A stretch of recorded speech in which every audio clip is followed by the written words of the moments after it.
Qadrli tomoshabinlar, mening yangi sahifam Oyna nashriga xush kelibsiz. Men bugundan boshlab Elduz nashridagi faoliyatimni to'xtatishga va faoliyatimni yangi nashrda davom ettirishga qaror berdim. Nima uchun men Elduz nashri bosh muharrirligidan ketish kabi og'ir qarorni berishga majbur bo'layapman? Buning 3 ta muhim sababi bor. Birinchisi, mening nomim bilan bog'langan akkauntlarning mavjud barcha tarmoqlarda qora ro'yxatga tushib qolganidir. So'nggi zarbalar albatta ko'pchiligingizga ma'lum. Ketma-ket YouTube kanalidagi bir nechta akkauntlarim yopildi.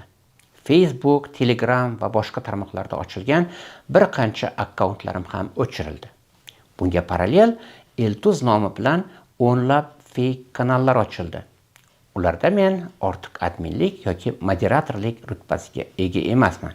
Biroq u yerda chop etilgan postlar jabrini o'zim tortyapman.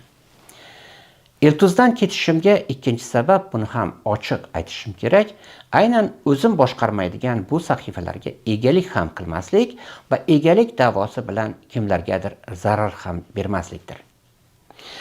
Odatda tarmoqda biror maqola yozgan yoki uni chop etgan tarmoq admini, moderatori bu mas'uliyatni o'z zimmasiga olishi kerak. Albatta, Elduz jamoasi yillar davomida katta bir missiyani amalga oshirdi va bugun ham buni baholi qudrat davom ettirishmoqda. Men ularni qoralash niyatidan yiroqman. Uchinchi sabab, ya'ni asosiy niyatim, Elduz va undan ilgari faoliyat yuritganim UzNewsNet, Erkin So'z, Munosabat va ALC telekompaniyasida ro'yobga chiqmagan ayrim yuksak orzularga maksimum erishishdir. Xo'sh, nima uchun Oyna? O'zbekiston tarixida 1913-yildan 1915-yilga qadar faoliyat yuritgan Oyna jurnali bo'lgan. Bu nashr shunchaki davriy matbuot organi bo'lmagan, balki Turkiston jadidchilik harakatining eng kuchli g'oyaviy quroli bo'lgan.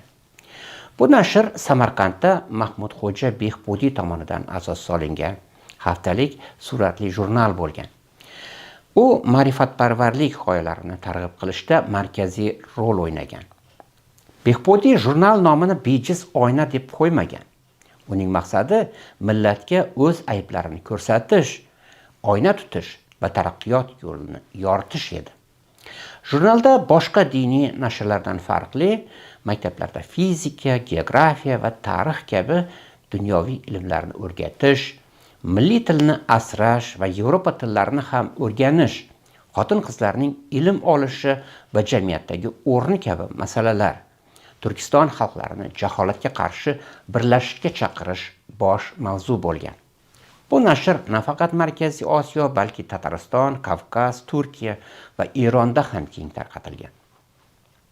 Aynan Oyna sahifalarida Behbudiyning millat uyg'onishiga xizmat qilgan maqolalar chop qilingan.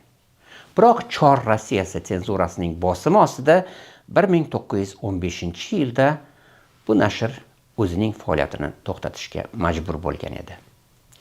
Bugungi kunda Oyna jurnalining sonlari O'zbekiston Milliy kutubxonasi va Fanlar akademiyasi fondlarida saqlanmoqda. Va men bugun aynan shu nomni tanlashga va ayni g'oyalarni davom ettirishga qaror qildim. Behbudiy g'oyalari menga juda yaqin. Men o'zimni so'z erkinligini sevadigan, senzurani yomon ko'radigan, millatning uyg'onishini istaydigan bir shaxs deb bilaman. Demak, mening kanalimda achchiq haqiqatlar aytiladi, so'z erkinligi va jurnalistika prinsiplari ustuvor bo'ladi deb umid qilaman. Oyna sahifasiga xush kelibsiz. Bizga obuna bo'ling, yaqinlaringiz bilan baham ko'ring. Biroq basharangiz qiyshiq bo'lsa, oynadan o'pkalamang.